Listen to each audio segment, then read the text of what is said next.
2.5 घंटे से पहले आपको बता दूं 2 घंटे में जो वोटिंग हुई है, इस 2.5 घंटे में कितने परसेंटेज वोटिंग हुई है 9 बजे तक, ये मैं आपको बता रहा हूं। पीलीभीत में 10% वोटिंग हुई है, आपको बता दूं पीलीभीत में अब तक 10% मतदान हुआ है। अलग अलग जगहों में कितने परसेंटेज वोटिंग हुई है ये सामने आ गया है। 10% मतदान पीलीभीत में हुआ है, ये मैं आपको बता रहा हूं। लखनऊ में कितनी वोटिंग हो गई अब तक ये आपको बताऊंगा। रायबरेली में कितने परसेंट वोट पड़ा है ये बताऊंगा। फतेहपुर में कितनी फीसदी मतदान हुआ है, कहां लोग देर से निकल रहे हैं। उन्नाव में कितना फीसदी वोटिंग हुई है। और हम सीधे रायबरेली लिए चलते हैं आपको, जहां से सुचारिता हमारे साथ जुड़ रही है। सुचारिता, जरा लोगों से वहां बात करें, अगर लोग क्या कह रहे हैं और कितने फीसदी वोटिंग हुई है ये भी लगभग सामने आएगा कुछ वक्त में। सुचारिता, जो लोग ये कह रहे हैं कि विकास नहीं हो रहा, तो सुहेल, बहुत सारे लोग जो वोट देकर निकले हैं और अपनी मन की बात मुझे लगता है बताना चाह रहे हैं।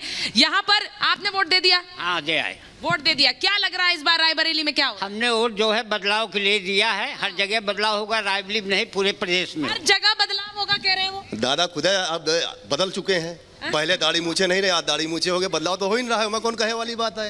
नहीं तो बदलाव हो रहा है वो कह रहे हैं। किस सेंस में चाहते हैं? योगी जी पुनः आएंगे, बहुमत के साथ आएंगे। मेडिकल कॉलेज काफी बनवाए हैं। वो कह रहे हैं मेडिकल कॉलेज बनवाया है, बदलाव। कॉलेज तो बनवाए हैं। हमारे यहाँ के 350 बिस्तर एम्स के लेके गोरखपुर चले गए। इसका जवाब पूछिए। यहाँ तो एम्स बना है, रायबरेली में इसका भी जवाब दे रहा हूँ। अगर यहाँ का बिस्तर गोरखपुर जा सकता है तो एक मिनट रुको भाई, अगर गोरखपुर जा सकता है तो आगरा का आदमी यहाँ के ड्यूटी कर रहा है। नहीं, आगरा का आदमी, यूपी के लोग हर जगह घूम रहे हैं। वो कह रहे हैं ऐसे में घूमने की बात नहीं है। जो जहाँ के लिए सैंक्शन है वहाँ जाएगा वो। सांड भी पहुँच रहे हैं। अच्छा, जानवरों की प्रॉब्लम। सांड आराम से मेडिकल कॉलेज में सबको पहुँचा भी रहे हैं। अच्छा, वो कह रहे पशुओं की समस्या। जी देखिए, ऐसा है, ये गवर्नमेंट से जनता अपेक्षा करती है कि कुछ इस तरह मुझको मेरा मसीहा समझे तो दर्द दिल में रहे और दवा हो जाए। बट ऐसा कुछ नहीं दिखाई दे रहा है। यहाँ पर योगी जी ने कुछ उनके जो माइनस पॉइंट हैं, शायरी के जरिए वो कह रहे हैं कि एक बात मैं खाली कहना चाहूंगा, जो लोग बेरोजगारी का मुद्दा उठा रहे हैं, मैं उनसे खाली इतना पूछना चाहता हूं, क्या 2017 के पहले सब लोग कलेक्टर थे? अगर नहीं थे, पहले बेरोजगारी का मुद्दा कैसे 70 साल से क्या बेरोजगारी नहीं चल रही थी? बीएसपी सरकार में हाथी का पेट इतना बड़ा था कि गरीबों का राशन खाता था। सपा सरकार में माफिया खाते थे। आज योगी जी की सरकार में, डबल इंजन की सरकार में हाथी बैठ गया है। वो कह रहे हैं हाथी का पेट बड़ा था, हाथी बैठ गया। ठीक बोला। ये एक अलग की बात है, दादा को साइकिल पसंद है। दादा डबल खा रहे हैं, देख लो भाई। Double engine, double consumption petrol diesel खा रहा है। अच्छा, कुछ महिलाएं भी हैं। आप बोलिए, आपको क्या लग रहा है? इतनी बड़ी बहस छिड़ गई कि बदलाव हो रहा है, नहीं हो रहा है? बदलाव क्या हो रहा है? कुछ नहीं हो रहा है, जैसे ऐसे चल रहा है हमारे। आप लोगों के कोई मुद्दे नहीं है? नहीं, कोई मुद्दा नहीं। नहीं, घर से निकलती है तो कुछ सोचती नहीं है? महंगाई है, महंगाई तो है ही है। गैस वो देखो। हाँ, महिलाएं सुरक्षित हैं। लड़कियां, उन्हें बोलने दीजिए ना महिलाओं को। यहाँ महिलाएं सुरक्षित हैं। लोगों ने मोटर यूनियन को उखाड़ के फेंकने का काम किया है।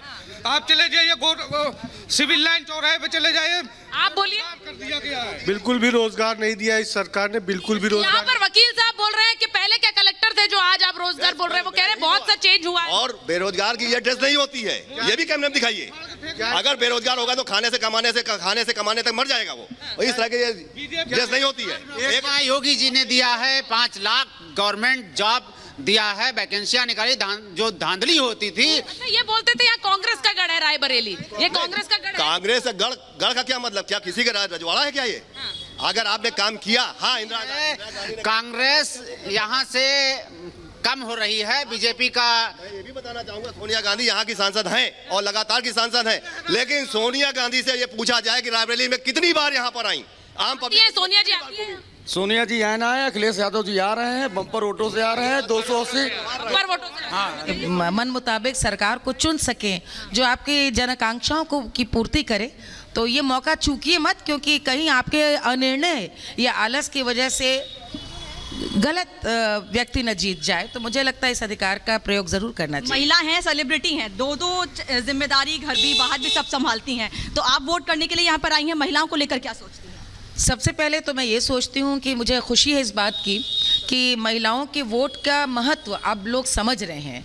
अब इस बात को इस चीज़ को कहीं ना कहीं तरजीह दी जा रही है कि उनकी आवाज़ और उनके मताधिकार का भी अब उसका बहुत बहुत प्रभाव है। वरना पहले बजट जब आता था तभी महिलाओं की बात होती थी।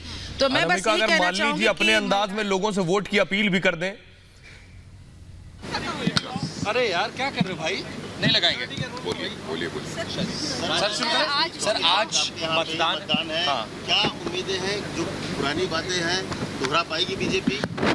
मैं तो आश्वस्त हूँ कि जो भी पुराने आंकड़े रहे उसको भारतीय जनता पार्टी दोहराएगी ही नहीं, बल्कि कुछ इस संभावना को भी नहीं नकारा जा सकता कि हमारे कुछ नंबर ऑफ सीट्स बढ़ जाए। आप लगातार सर चुनाव प्रचार कर रहे हैं, कई जिलों में जा रहे हैं। बीजेपी सोच रही है अलायंस का प्रश्न ही नहीं खड़ा होगा। यदि क्लियर मेजॉरिटी जिसको ना मिले वो अलायंस। आप लगातार कई जिलों में जा रहे हैं, क्या माहौल दिख रहा है, क्या पता चल रहा है आपको, क्या अंडर करंट है? क्योंकि अखिलेश यादव बहुत कॉन्फिडेंट है और ये कह रहे हैं कि सरकार बना है। सारे उत्तर प्रदेश का माहौल तो आप लोगों ने स्वयं देखा है। मैं समझता हूँ कि कहीं से किसी प्रकार की कंफ्यूजन की गुंजाइश नहीं है। योगी आदित्यनाथ जी कह रहे हैं 80-20 की लड़ाई, 80-20 की लड़ाई है उत्तर प्रदेश में। मैंने वो 80-20 का क्या मायने? माने हो सकता है कि 80% कामयाबी या विजय भारतीय जनता का पार्टी को हासिल हो और 20% में अदर्स। सर यूपी के चुनाव में हिजाब की भी एंट्री हो गई, आतंकवाद की भी एंट्री हो गई, साइकिल की भी एंट्री हो गई, नमाजवादी अब्बा जान की भी एंट्री हो गई। क्या समाजवादी पार्टी ये आरोप लगा रही है? ये करने वाली इन सब टर्म्स का प्रयोग करने वाले लोग जाने। मैं इस संबंध में कुछ नहीं कहना चाहता हूँ। अखिलेश कह रहे हैं कि 200 तो हो गया है। मैं किसी के स्टेटमेंट पर कोई कमेंट लेने के लिए नहीं खड़ा हुआ। इतना ही मैं कहना चाहता हूँ, इस बार का चुनाव जो होगा वो सुशासन और विकास प्रमुख रूप से 2 मुद्दे होंगे। इन्हीं मुद्दों पर चुनाव होगा और इस मामले में राजनाथ सिंह को आप सुन रहे थे जो कह रहे थे 2 मुद्दों पर चुनाव होगा, सुशासन और विकास। सुचारिता लोगों से बात कर रही जी। सुचारिता आए हैं और जंगल राज को खत्म किया है योगी सरकार पुनः। मुझे ये बताइए अखिलेश जी की एक खूबी जो आपको अच्छी लगती है। अखिलेश यादव जी ने जिनके अभिभावकों के पास 10,000 का मोबाइल खरीदने का पैसा नहीं था, उन्होंने 40,000 की कीमत का कम से कम लैपटॉप दिया, पढ़ने के लिए दिया। उन्होंने कह रहे लैपटॉप दिया है, ई रिक्शा दिया है, साइकिल दिया है, लैपटॉप दिया है, गरीबों को उन्होंने रोजगार दिया है। ये रोजगार दिया है, वो कह रहे हैं कि सबको ये लैपटॉप भी दिया, साइकिल भी दी। देखिए 18 लाख लैपटॉप बांटे गए थे, पेमेंट 36 लाख लैपटॉप का हुआ था।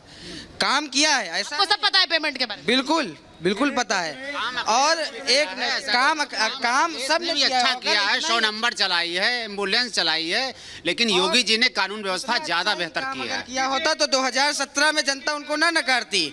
मात्र 48 सीटें 2017 में नकार दिया, काम नहीं किया। मैं ये कह रहा हूँ कि 108 एम्बुलेंस को आप लोग हल्के में क्यों ले रहे हैं?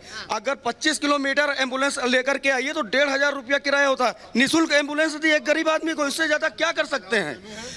बाबा जी क्या लग रहा है रायबरेली में? पहली बात तो यह है कि मौजूदा समय में जो सबसे अच्छा कैंडिडेट हो उसको वोट देना है, और रायबरेली में हालात जो है वो सिर्फ और सिर्फ एक है कि भारत हमारा कैसे बचे, उसी को वोट देना।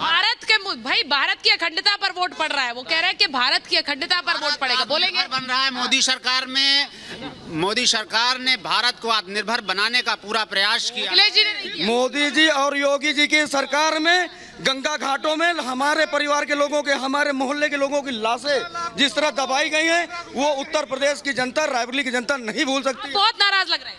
15 लाख का वादा करते, बाद में कहते चुनाव के बाद जुमला है। तो इनका जो वादा रहेगा सब जुमला में है। 15 लाख वाला वो बार याद दिलाते रहते हैं। जी कौन कहता है? तो सुचारिता आप बात करते रहिए, आपके पास आऊंगा। एक ब्रेकिंग ले रहा हूं जरा।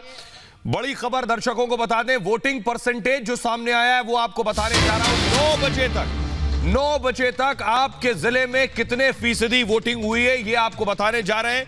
बांदा में, यूपी में लगभग 9.10%, लगभग 9% वोटिंग हुई है 9 बजे तक। लखनऊ में 8.19%, लखीमपुर में 10.145%, पीलीभीत में लगभग 10.5%, उन्नाव में 9.25%